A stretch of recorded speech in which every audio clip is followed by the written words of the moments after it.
Best strong motivation. Today I speak. God did not bring you this far to leave you 2024.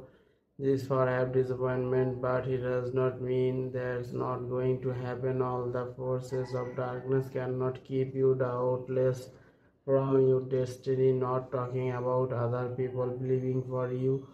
Got to believe this for yourself. I was called for this. I was meant for this. You got to be doubtless, or you go into harvest something about I believing it, telling yourself every day there I go again, I got what going to stop me, instead of going from belief to I gave up, go from belief to still believe. Joy I tried, it did not work out.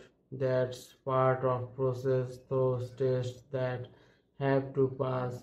Going to believe until you see the promise come, and stop trying to keep up with his culture. The culture sent heal, because culture can do anything, not your job to try to imitate, influenced by come.